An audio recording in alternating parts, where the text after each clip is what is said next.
Inspired leaders from nuclear sector. Hello, my name is Emilia Janisz. I'm External Relations Manager of the European Nuclear Society. I have a great pleasure to have today three panelists, Sama Bilbao Ileon, Lena Andriolo, and Alastair Laird. Three panelists will, I hope, inspire you with their stories, how they become the leaders in the nuclear sector. What does it mean to be a leader? And the idea of this webinar today, which is organized under the ENEN Plus EU-funded project, which lasts until this September this year, is to have a dialogue with you. So listen also to you.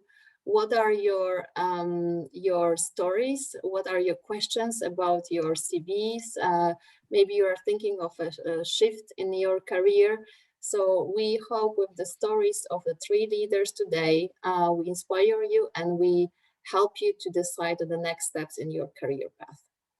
So I have a great pleasure to welcome first Sama Bilbao Leon, World Nuclear Association's Director General. Sama will bring first up her story, how she became, how she came to this position, what she has now today. And yeah, so within the chat, we are welcome all these questions, Q&A chat. I will be happy to moderate them afterwards. So Sama, the floor is yours. Thank you very much, Emilia. It is such a pleasure to join you and obviously Alastair and Lena for this webinar. Obviously, I think we would all prefer to be in person, but I guess this is the best we can do at this point. But I really look forward to the opportunity to meet all of you in person, and hopefully many of the people that are watching us from their houses or their offices. So hopefully you are seeing my first slide, or my cover slide. Are you seeing it? Perfect. Very good. So what I was going to do today, which perhaps is not exactly what Emilia had asked me to do, but what I wanted to do is maybe inspire you a little bit why a career in the nuclear industry is actually something that is not only exciting and something that I would like everybody to consider, but actually a great opportunity to become an agent of change, to actually to make a difference in the world. So when you look at what young people want nowadays in a career. So I think that if everybody that I ask, my students when I was a professor, my friends, my colleagues here at the World Nuclear Association that are maybe a little bit more junior, I think that the number one thing that everybody wants is to actually make a difference. So you want to go home every day feeling that whatever it is that you did actually made the world a little bit of a better place. And of course, there are other things that are important. We all want to have a work-life balance. We definitely want to have the opportunity to grow and develop and learn new things. And also very important, and I think that we all have noticed this very much in the last year and a half when we were all stuck at home. We all really want to be part of a team. I mean, human contact to actually talk to your colleagues and be part of the same team is actually very important. So let me tell you why I think that nuclear is an answer to I mean, not the only answer, but certainly an answer to all those things. So first of all, I think that we have this huge, enormous challenge in front of us as a society everywhere in the world. So we have the fact that climate change, and unfortunately you see this every day in and out in the news, is a reality. It's no longer something that perhaps may happen in the future. It's happening already. So certainly nuclear is a very important part of that.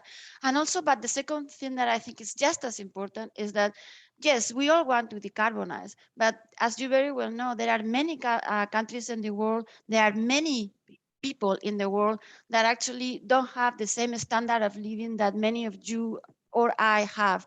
So yes, we want to decarbonize, but we want to do that in a just and equitable manner. So we want to bring everybody to the same level of quality of life that many of you, and certainly I am enjoying. So in that sense, I really think that nuclear is a huge important thing, will make an enormous difference, because as I said, we will be able to decarbonize not only electricity, but also we can contribute to the decarbonization of other sectors, like produce fresh water, like contribute high temperature heat for industrial processes, or low temperature heat for residential district heating. And obviously you all know about producing hydrogen in a zero carbon manner that can be used in transportation, that can be used in many other industrial processes. So to me, that ticks right there the very thing that we were discussing, basically making a difference. So if we contribute, if we get nuclear to be a part of this future, this low carbon future, we all will be contributing to making a difference. Then I won't talk to you about all these things, but there is so many exciting things happening right now in the world, in the nuclear world. So we are having new countries joining the nuclear family, such as Belarus and the United Arab Emirates. And maybe in the next couple of years, we will have Turkey and Bangladesh. So we have many more people in the world that are joining the nuclear family. But also there is all these new reactors, large and small, that are becoming a reality in many countries in the world. So that is making us even more excited, and that is bringing enormous opportunities for many of you that perhaps are considering nuclear, and but you don't know exactly what's going on. It looks like this maybe old-fashioned industry, and I really want to remind you that it really is not. And maybe in here, I want to highlight some of the things that are right now part of this new nuclear, where your talents are indispensable. So for example, I have photos here of, micro reactors. So basically these things that are incredibly small, that are going to be deployable in many different places, or the fact that we are going to produce nuclear reactors in a factory. This is a completely different mindset. Or the fact that we are going to put these new entire reactors on the back of a truck, and we are going to transport them whenever they need to go. And then, other things that perhaps are maybe a little bit more esoteric, that is very important. I want to make sure that you realize that being a part of the nuclear community is not only being a nuclear engineer or a nuclear scientist. You can be, for example, an economist. And this is something that I have here. We absolutely need talented economic modelers that are going to project the role of nuclear in the future. Or we need fabulous communicators that are going to help us to make sure that the true facts and the true importance of nuclear are going to be available and well understood by society as a whole, and by policymakers. Or, for example, we are going to need people that are going to be politicians. I mean, we really need politicians that come from the nuclear industry or the nuclear community, so we can actually put in place policies and markets that actually recognize all the values of nuclear. So I really want to highlight all of you that in order to be part of nuclear, you don't need to be a scientist, you don't need to be an engineer, you can be many other things, and your contribution would be just as important. And then finally, my last thing is to remind you that nuclear energy is a very big part of what we do in nuclear, but there is many other aspects of nuclear science and technology, whether it's medicine, whether it is space exploration, whether it is agricultural applications, whether it is other industrial applications, where nuclear science and technology is super important, and all of them contribute to sustainable development, and opportunities, very exciting opportunities exist in all of those. So I will stop here, and I will give back the floor to Emilia for the next speaker, and very much look forward to the dialogue and the conversation later. Many thanks, Sama. It was very inspirational. And thank you very much for bringing up this important aspects of nuclear. So first of all, that we are really very innovative sector as well. So it's not really old fashioned, and it's, that we are dying out. that we can really, and then we feel this every day in the nuclear sector, that we can make a difference in the world, especially with the climate changes. And another important fact, what you said, is about different profiles. We are here all with different profiles, and this is what the nuclear sector needs. The transdisciplinarity and cross-thinking, bringing with from different corners. This is something that we are keen to see among the next talents, next generations as well. Yeah, so thank you very much. I hope this is really also the good start of our discussion. But before that, I would like to invite ENS past president, Alastair Laird, to share his story about how he became a leader, what is his passion, and what he does today. So I'm sharing now, Alastair, your story. Thank you, Amelia. So first of all, thank you, Sama, for getting me all excited. All those opportunities, change, agent of change. I thought it was a great introduction to the sector, and maybe it takes me back to how I felt when I first joined the sector quite a few years ago. And talking about old-fashioned, I think I'm the old-fashioned contribution to this webinar. So my presentation, my summary, kind of takes me back to when I started and takes me through the life cycle of my career. And I've summarized it in 3 phases. So start of life management, midlife crisis, and end of life management. And I'm not quite retired yet. I'm still full of energy and full of passion around those things that still need change. But let me talk to these slides for a brief moment. So phase 1, start of life management. I was a physicist. I qualified as a physicist. And therefore, understanding nuclear power plants for me is something that starts with technology, and that passion is around making that technology work for us. Having worked in that world where I was involved with construction, I was involved with commissioning, I was involved with operations, I could see the world through a lens of safety management and doing things right, reliability. And it was interesting. I was then seconded into a privatization team, a business team that created British Energy. And that changed my whole perspective of the lenses that people look through at our sector. And those lenses are about business performance, about making profit, and about sustainability in the economy.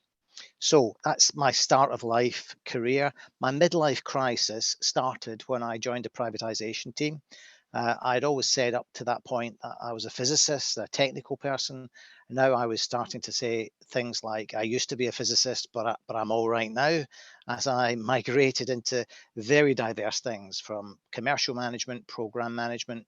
And my key change in career, therefore, for my midlife phase, was about moving into program management. I jumped into not to an MPP environment, but to a fuel cycle environment at Sellafield. I took on various interesting roles, and it started me on a journey towards decommissioning. And that included Sellafield, but also some of the older nuclear power plants. So progressively away from technical into the business, and that takes me to the end of life management. And that is about how you safely and efficiently put the older sites into a waste management facility, a disposal facility, a geological disposal facility. So decommissioning is where I'm currently operating. I've worked on the older Magnox sites, as I mentioned. I worked for government, for the Nuclear Decommissioning Authority. I set up their program management office to manage the portfolio of sites on behalf of the government and the country. And I found myself progressively becoming an analyst and a consultant, trying to be an agent of change and drive that exciting set of opportunities, technical and non-technical, that Sama talked about. So currently I'm working for Electricity de France, or EDF Energy, our UK advanced gas-cooled reactors, and I'm looking after deconstruction of that fleet, the first reactors coming offline later this year. So next slide, please, Amelia, if you can.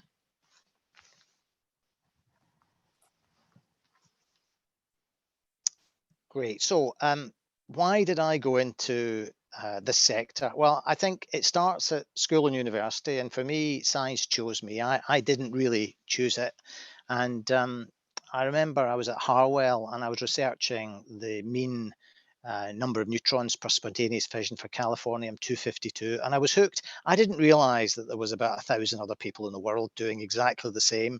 It was like the hot topic, like cold fusion and chasing the ball. But I think science chose me, and that moment of doing that research, suddenly I realized that I wanted to do this for a career.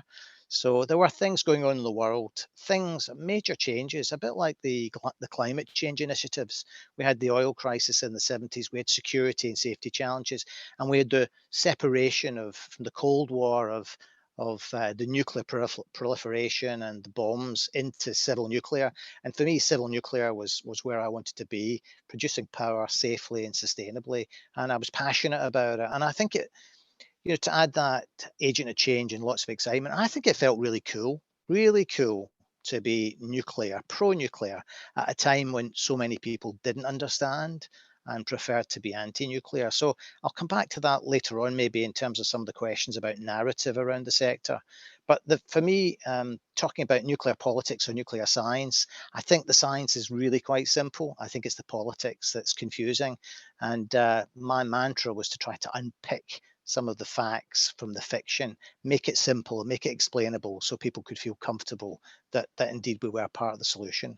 So one more slide, if that's okay, Amelia, please. And I'm really just going to focus on decommissioning and waste management. And a message for me is about starting with the end in mind. If you are clear where you're going, you can start to plan what you're doing right now. And I think for younger people entering their career, a kind of 3 to 5 year time horizon is a good place. But this sector is a long lead and long time cycle of investment. It's a 60 to 100 year investment. And therefore, we have to think about that whole life cycle. And I'm very fortunate to have been involved in all three key areas of the sector.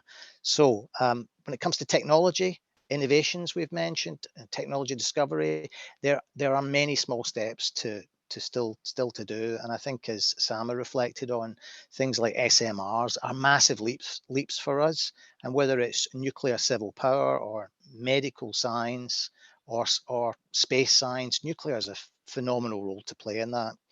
And then in terms of that kind of big picture around where we're going with sustainability, then for me, the destination of the sector is really, really important. However, from a mentoring or personal perspective, I'd ask all of you to think about your personal journey.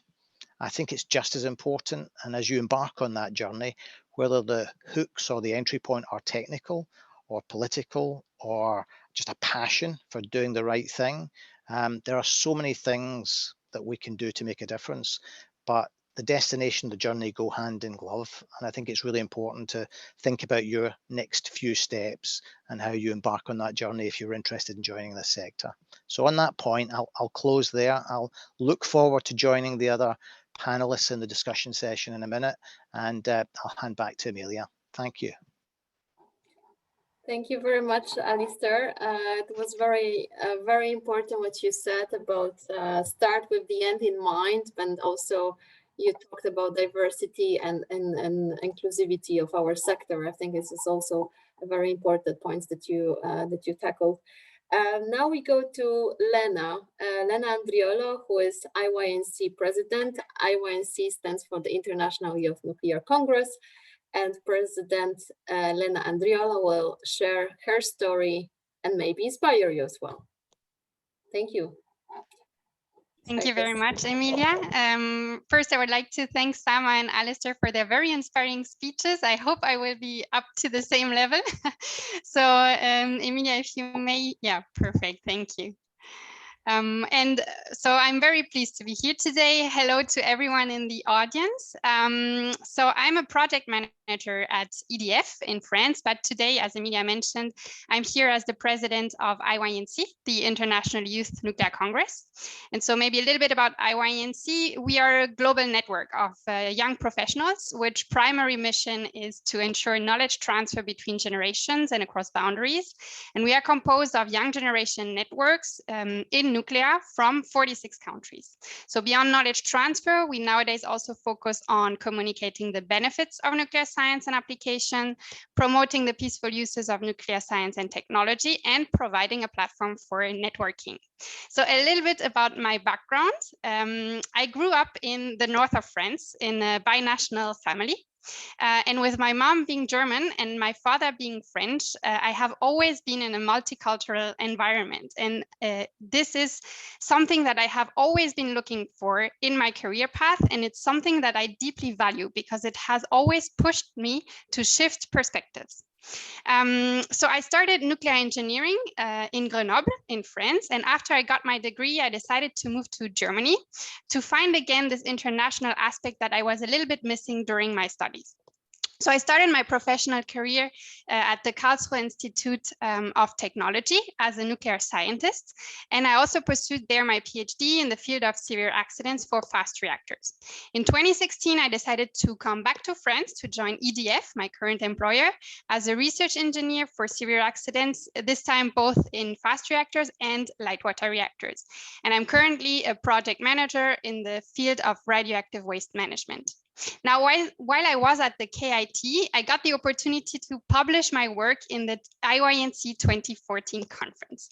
And here I discovered a whole new world about IYNC and young generation networks in general, which are these groups of students and young professionals which are interested in the nuclear field. And I have to say, I immediately fell in love with the spirit of it. Because you had people from all continents coming together, meeting, sharing their views and best practices. And I was so impressed by the diverse activities that were led by these young people all around the world.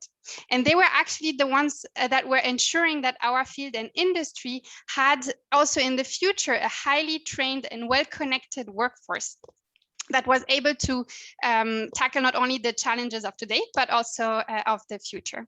So after this conference, I decided to join the IYNC, and I first participated in the organization of the 2016 conference in China as a workshop chair. Then in 2018, I organized the IYNC WIN 18 conference in Argentina as technical program chair. And then I felt I wanted to give back to the organization what it brought to me and also to drive change, and therefore candidated and was elected to be vice president and now president of IYNC. So if you can move to the next slide, please, Emilia. Thank you. All right, so why did I choose nuclear? A little bit like Alastair, I have to say what drew me into the field was really the science behind it. I mean, I found it amazing when you just need to think about, you have atoms splitting, creating enough energy for a whole population to be provided with the energy that they need. And if you think about it, in just a very short time, we went from discovering this phenomena to actually building a technology behind it. So I was very passionate about this, and this is why I chose to join the nuclear field. Now, I took the liberty to add an additional question of why do I actually still choose nuclear? And here we have heard it before. One of my main drivers is climate change. We have heard it, by working in the nuclear field, you get the opportunity to be in a field that is part of the solution to climate change. It's one of the biggest challenges that we will face. And we have seen it in Sama's presentation. If we want to achieve the 1.5 degree objective, we need to use all low carbon energy sources, and nuclear is definitely one of them. It's not only being able to provide low carbon energy, but also a reliable and affordable one. So yeah, I think that is the one of the main drivers for me. It's climate change. The second driver for me is the international environment. I have to say that the nuclear community is a very connected one. And I think that IYNC as a network is a perfect example of it. We are gathering so many young generation networks in the world. You have also seen it before. There are a lot of international projects, a lot of international opportunities in the field. And in addition, being so well connected means also you have a great responsibility, because what happens on one side of the planet will impact the whole industry. Finally, I have to say that the third driver for me is the diversity that we have in our field. Diversity in people, as we have seen it before. We have scientists, communicators, we have politicians, we have a whole panel of different backgrounds. We have a huge diversity in applications, but also diversity in the type of organizations you can work in. You can be in private companies, in research and academia, or in international organizations. And that means you have a lot of potential career path. It's up to you to shape your own path. And we do have a lot of possibilities as long as you ask yourself, what do I want to do? Where do I want to be? And why do I want to be there? So next slide, please.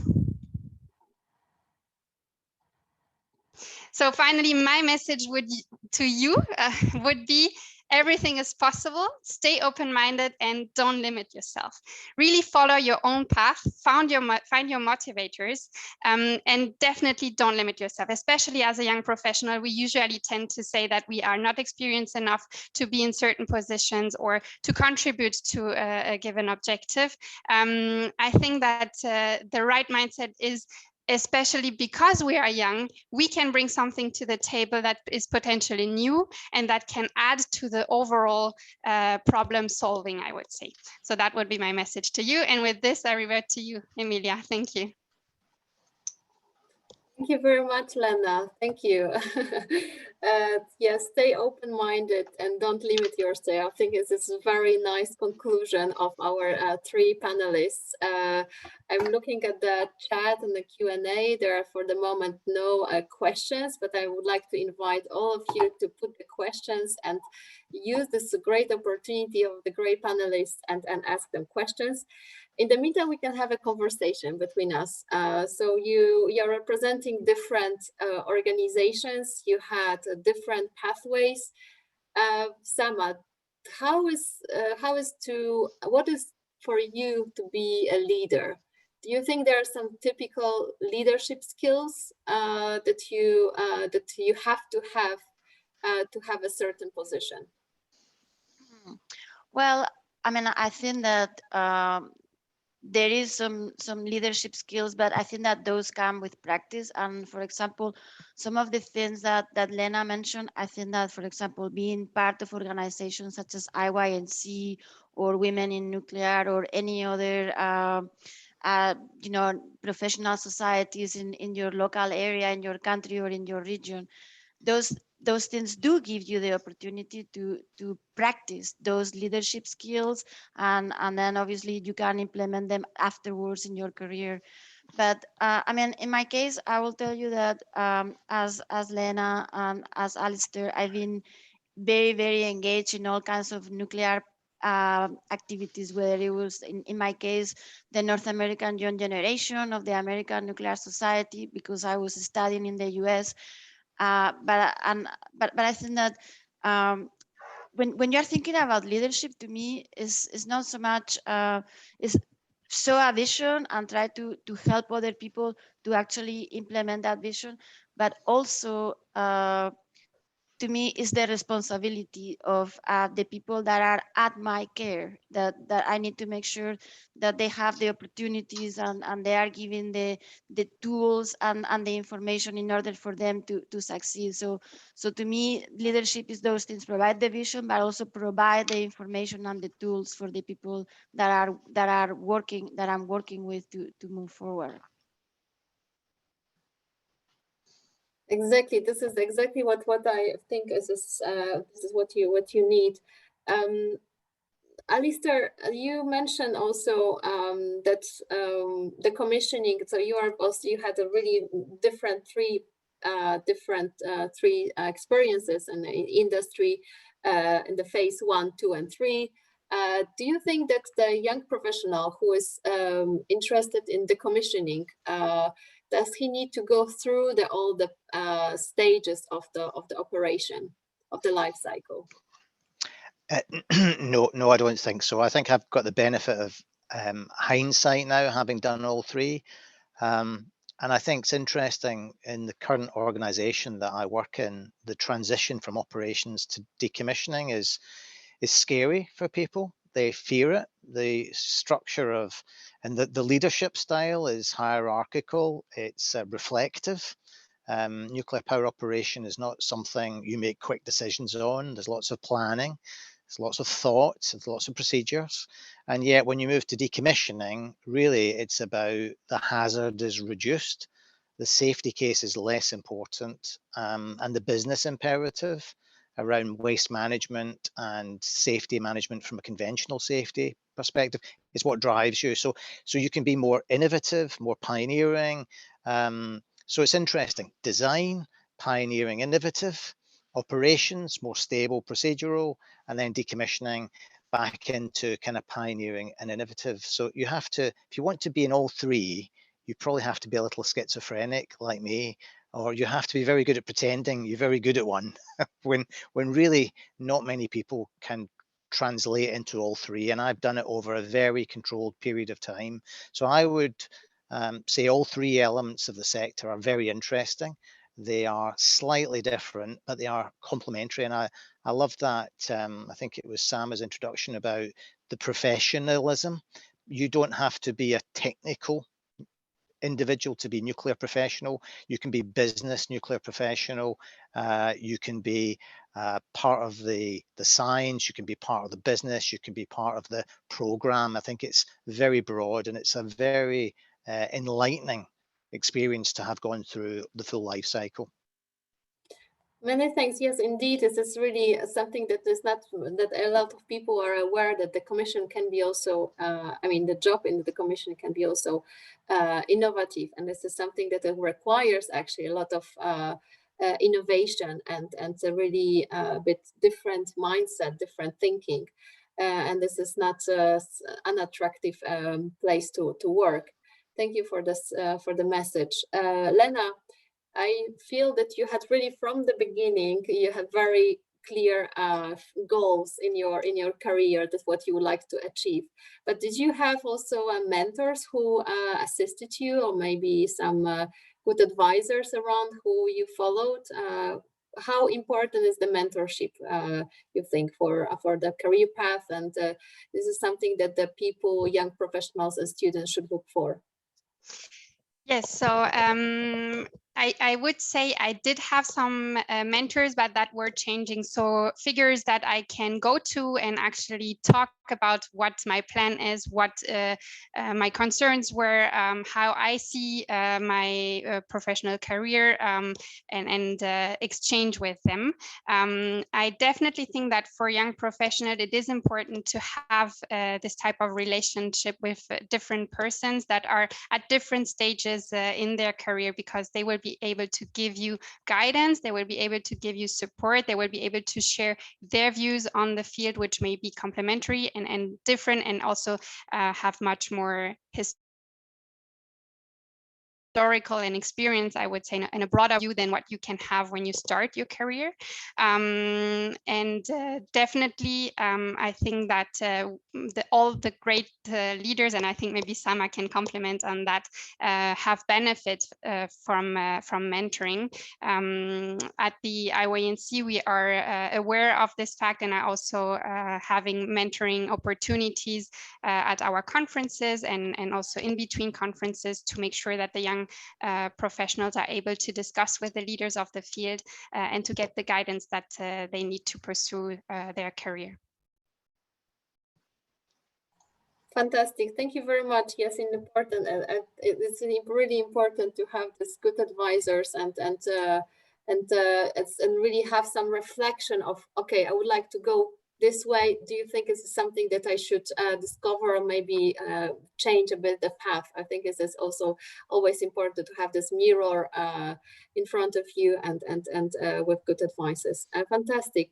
I'm looking while I'm speaking with you, I'm looking at the incoming questions, and there are some 9 questions already to our panelists. So I maybe start with Alberto Garcia.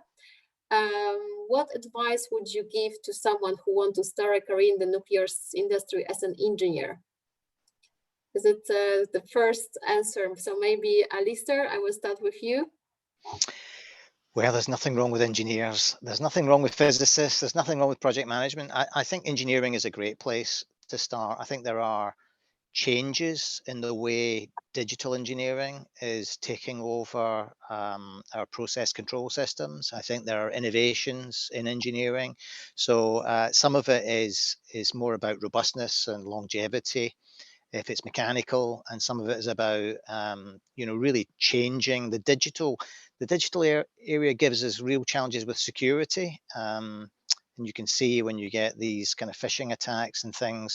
So there's a broad range of engineering input, and I think it's a great entry point for a young engineer to think about nuclear as a sector. There are so many areas where you can, I guess, deploy your skills in a really efficient and meaningful way. Yeah, if I may add something, Emilia, I mean, I agree that well, obviously I'm an engineer also, so I think that engineers are the best thing ever. So, but I mean, there is so many areas, and to me, the thing with the nuclear industry, and we've discussed this before, is incredibly diverse. So whether you are in the front end, in operations, in the back end, in many of the supporting industries, the transport industry, or there is so many supporting industries for the nuclear industry that you really need to pick and choose what is the area that is more interesting to you depending of your engineering background. But then maybe an advice that I would give to somebody that is starting is to really take the time to understand the entire ecosystem of the nuclear industry and the nuclear community, because while you may start somewhere, it may be that there are side paths or additional or different opportunities that call your attention. So yes, it is very important to be the best at what you do, but don't just close your eyes to other opportunities, because as we said earlier, there is so much innovation and so much new things that are coming into nuclear that you don't really want to miss that opportunity. And maybe I was going to complement something that Alastair said earlier. So he definitely has a maybe unusual career path, in the sense that he went through the entire fuel cycle. But yes, it's very rare that you have people such as Alastair that will become an expert in all the pieces of the puzzle. But at the same time, you don't really need to become an expert in everything. But by coming from different sides of the industry and different sides of the engineering or other professional activities, you give a completely different outlook to your new job. So, and we need that. We need somebody coming from, I don't know, the operations experience to come into maybe communications to say, you know what, you need to clarify that. Or the opposite, you have something that comes from policy that needs to go to the commissioning area to perhaps give us a different outlook. So yes, you may not be an expert on everything all the time, but your inputs and your insights and what you bring from your previous career will be incredibly valuable wherever it is that you are standing in the nuclear community. Thank you very much, Sama. I have a question to Lena, maybe about because you did also research PhD in a KIT in the University of Karlsruhe, which I actually also studied in. How do you judge today the nuclear research situation in Europe? And there are some questions about the research grants and maybe other research possibilities. Maybe you can share some of information that you experience and you have. Is it very international? Is it easy to get into the research projects? Is it easy to switch from one research project and conduct a part of your projects in another university? Do you have this kind of stories that you would like to express? Yeah, sure. So regarding research in general, I think that it is one of the, for my personal opinion, one of the most interesting way to enter the field, because you will be able to actually work on the problems to solve the challenges that we face in the future. So there are a lot of research centers in Europe where you can start your career. You can either become a scientist, or you can do a PhD there before you actually become the scientist. And there are a lot of international or European projects, a lot of opportunities to join these European projects, and they're all very well connected. And in every European project, there is also a dedicated part towards young professional development and opportunities. So yes, there are a lot of opportunities. I would encourage you, since we are today also in the ENEN Plus webinar, to check this one out, to check what opportunities you have. And in general, I will not have time to develop everything, but if you have any questions, please feel free to write me directly, and we can continue the discussion on this or other points also after the webinar. Thank you, Lena, that you mentioned this. I just will share with you here one of the platform that under the European Nuclear Society we have developed. So this is really overview of different research opportunities in Europe in 21 countries. You will find there the projects. It's not maybe super up to date, but there are links where you can find further information. So there's a lot of EU grants actually available under the ENEN Plus itself. There was 1 million euro mobility research funds offered for different researchers, so they really can conduct part of their research in different institutes in Europe. And there are many similar offers on site, so you have to check for example, Marie Skłodowska-Curie actions, Erasmus Plus opportunities, and so on. So, and plus this link, what I just shared with you. There is a question about the mentorship. You said that it's important to have a mentors and so on, but how to get them, how to find them, and are you able to be one? Do you want me to start answering that Please, question, Alastair. Amelia? So I saw that question in the chat. It made me smile because I've always had mentors and supporters, and I think it's really important. And I was chatting to some of the senior executive team in the sector in the UK, and their reflection was, it's fantastic to be able to mentor people, but we get more out of it than I think they do. There are so many changes in the structure of our communities, our sustainability agenda, our technologies, that actually that reflection of the way younger people think and act, that two-way dialogue is a two-way process. So we benefit, and we're really keen to operate as a set of mentors and mentees. So do not be shy in approaching people and saying, could you give me a bit of support? I think you'll find there are many people that are very keen to engage in you in that type of sharing of information. Yeah, so I completely agree with you, Alastair. I think, and I want to say maybe go a little bit further. So I think all young people should look for mentors, and there is different mentors, whether it is specifically in your technical field, then there is maybe career mentors, then there is maybe life mentors. I mean, there is all kinds of different mentors. You don't have to have just one. But I would go a step further, and I think that I would encourage all the young people to also become mentors, because there is, as you grow in your career, I think that, as Alastair said, you will get as much from your mentor as for what you give to whoever it is that you're mentoring. So I really encourage you guys, don't wait until you are a very main leader in your field to become a mentor. You can be a mentor today. There is a bunch of kids or younger, maybe a little bit students that are at lower level than you are, or whatever. There is, don't miss the opportunity to mentor somebody today, because you will get as much as a mentee as a mentor. And then the other thing, I was reading the question also, and in this maybe Lena will be able to help you more, but I would say that as I mentioned earlier, since I was a student, I've been very, very, very engaged with the industry and the nuclear community, basically, whether it was the American Nuclear Society in my case, or the North American Young Generation, Women in Nuclear, whatever.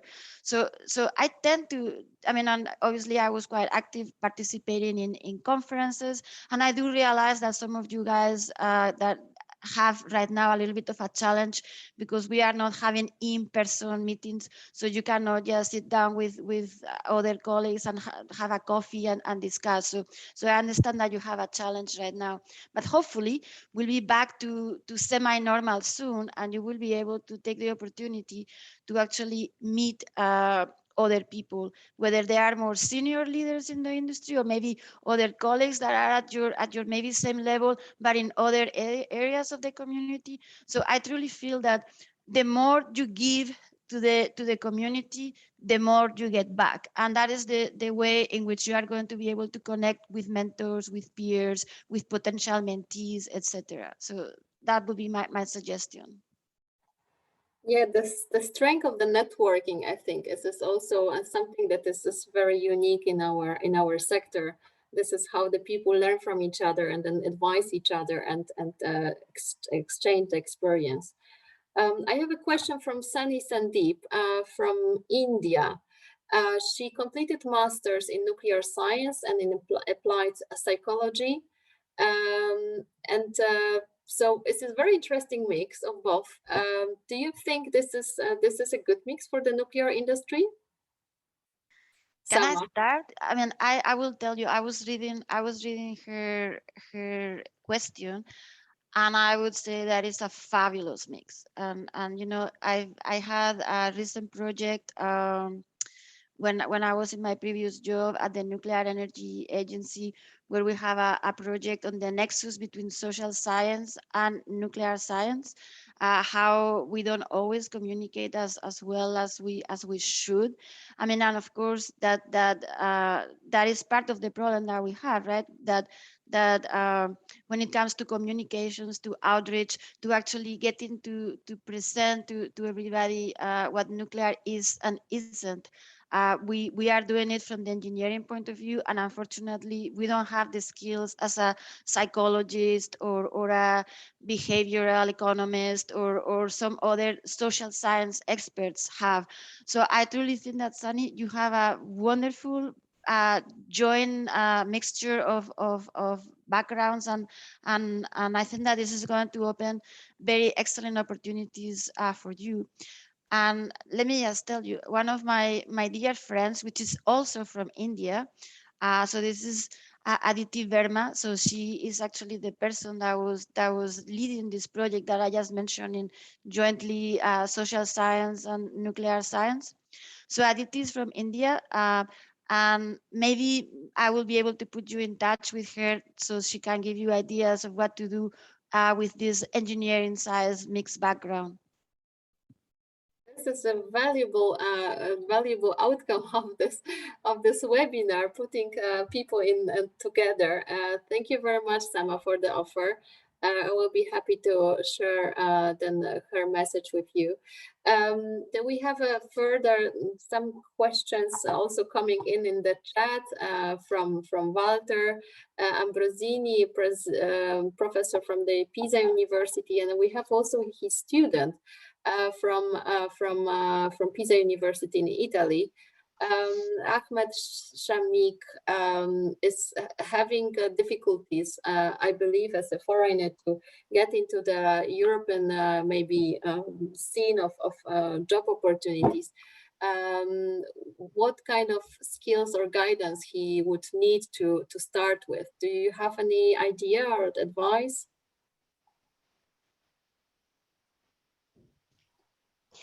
Maybe I can take that. I would suggest that you connect and talk to as many people as possible to enter the field, because as Sama also mentioned earlier, the networking part and your network is actually what will bring forward your career. You will be able to discuss with people, you will hear about job opportunities, you will be able to meet your mentors or to mentor even yourself some people. It's the whole community basically that will bring you to the different positions that you will have. So I would encourage you to talk to many people, to get engaged in networks such as, for example, the IYNC, but also your local young generation network, because this brings additional networking opportunities for you. It will also help you develop skills that you have not yet developed, or not at that stage that can be, I would say, valuable to the company that you will join, or to the research area that you will join. For example, when you are young, you don't often get the opportunity to lead international projects or to lead international teams. So you will be able to have organizational skills. You will be able to learn how to communicate with international people, to lead international teams. So I would engage you to really get involved in this type of I would say, out of work networks that can bring you a lot of soft skills. Yeah. Many thanks, Milena. Indeed, this is the networking, creating the LinkedIn profile, being also active in on the local level. I put just now Italian Nuclear Association Young Generation Network, which is very active now. So this is the opportunities that you can use and try to start with. There is a comment from Katya, so she's happy to see the well gender balance panel, which doesn't happen very often still in the nuclear sector. This is her opinion. We have a different one we just exchanged on the beginning, but would you say that the nuclear sector is exclusive for women? We talked about diversity. We talked about diversity among the gender and the nationality. What about our sector? How inclusive are we? I can start if you want. Oh, Alastair, you start, please. Thank you. So just in my life cycle, it's a good context. When I started within the controlled area of control rooms, there were no washing or toilet facilities for ladies. Crazy. So if you wanted to aspire to be a control room engineer or work on that side, the original designs just precluded it. And I think what we've seen is a complete cultural shift. And I think some positive discrimination, there are elements of that, and I welcome that, because I think you have to force change sometimes. And I think when we look at the gender balance and the representative bodies that make up the YGN and the networks now, what we see is a different shape, different type of thinking, and I think it's really having an impact. Now, this cycle, it takes a while to evolve the change from design to implementation culturally, but I think we're really seeing an acceleration, and I welcome all of the changes. I think it's fantastic, and I see a different way of thinking about doing business in the sector. I think it's better in terms of image, in terms of communication, but I think in terms of wealth and health and well-being of employees, I think we're getting it really right now, and I love it, and it's great to be part of it. So I'm appreciative of all those that have been part of that change. Yeah, I completely agree. I mean, I think that I don't know that I am a good example, because somehow I've always I never really have felt that I was very different from my colleagues, whether it was at university or whether it was in many of my jobs. So maybe I've been the exception. But when I look at things right now and the evolution moving forward, I truly think that there is a very strong desire in the nuclear community to be very inclusive of all kinds of diversity. Clearly, women being one part of them. So and frankly, it is true that often enough we still see a lot of, for example, these panels that perhaps are dominated by men, but at least in my experience, more and more I am in panels where there is maybe a gentleman and many ladies, and which is a good thing. And these are not panels that have been manufactured to make it so. That in fact we selected the best 5 people to do the information, and guess what, 4 of them were women. So that is becoming more and more normal.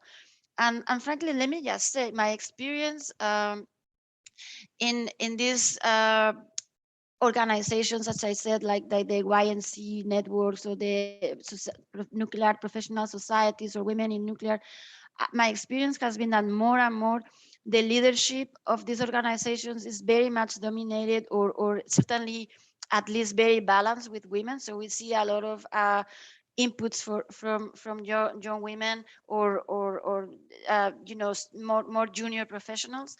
And as Alastair said, I think that is fabulous, because clearly if we want the nuclear community to be everything that it needs to be to actually achieve this role that needs to have in the decarbonization and sustainable development, we really need to have access to all the talent, and all the talent includes obviously 50% of the population, which is women, but also we need to have, you know, all races, all colors, all religions, all sex orientations, all kinds of things.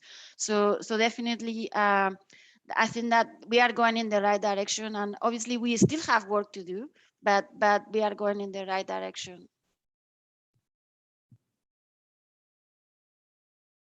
Lena, would you like to comment on this from your young professional experience?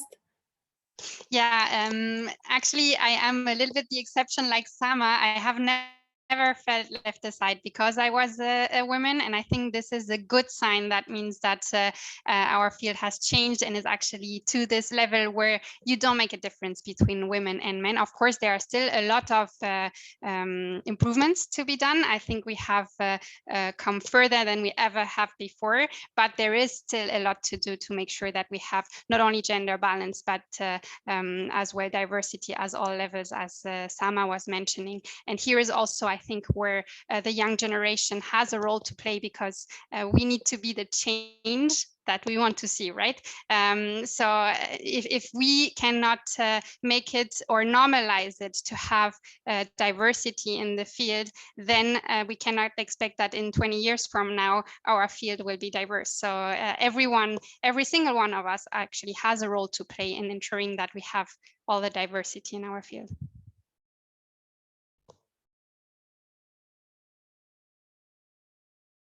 I'm unmuted. There is a question also from Jarosław Meleszankowski, who's asking the different questions from the beginning on different aspects on the molten salt reactor situation. But here the question is really related to our subject today. How important is to be introduced to social networks like LinkedIn? What about ResearchGate? You use LinkedIn, ResearchGate? Do you think this is something useful? What are other platforms that you would recommend? Lena, maybe I start with you. Go ahead. Sure.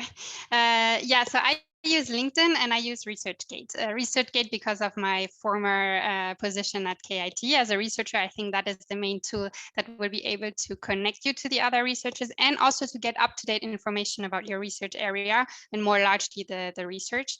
And now I'm moving more towards LinkedIn, and also here I think it's a great platform to get to know what is going on in the field, what are the latest news, and also it's easy to connect to people. I mean, you are easily able to send a message to whoever on the planet you want to talk to. So I would definitely encourage you to set up an account in this platform.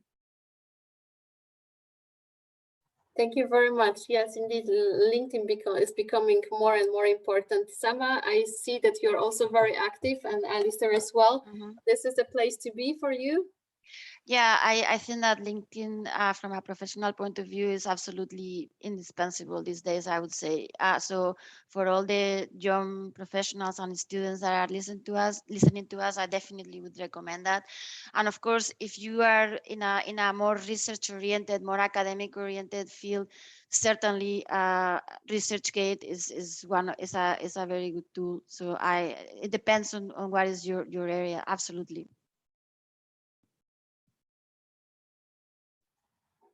Okay, I think there's one question from Ginva. What is the IYNC definition? So as we said, this is International Youth Nuclear Congress. And it's indeed, there are all the abbreviations coming and they're flying around. This is sometimes difficult and confusing. The question is, sometimes I find it hard to classify myself and others, especially what this is the necessarily related to career levels. Yes, so it's really on the young professionals under 35 and 36 in some countries.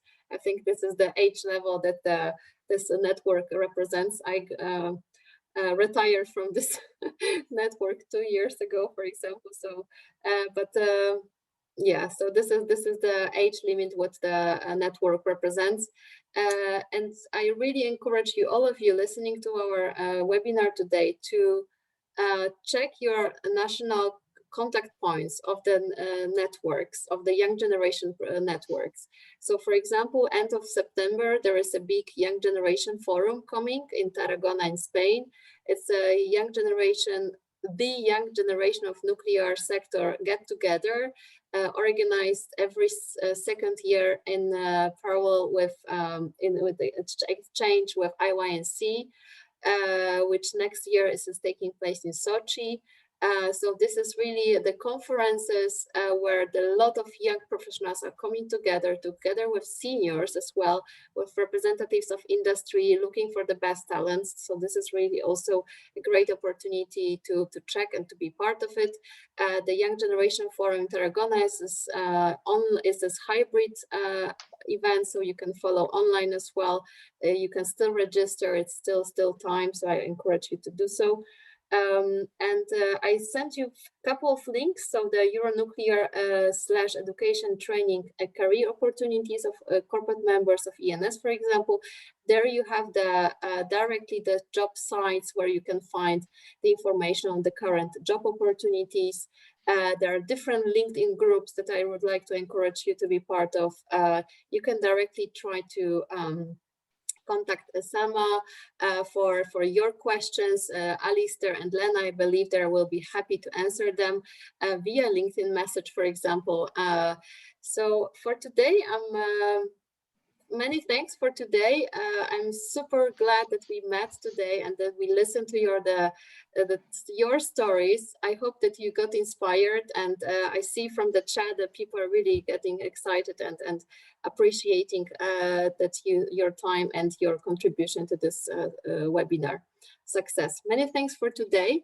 I would like to invite all the audience attendees actually for the next, the final ENEN Plus webinar, which will take place on 17 with HR managers of the EDF, who will talk about EDF opportunities, so colleagues of Lena.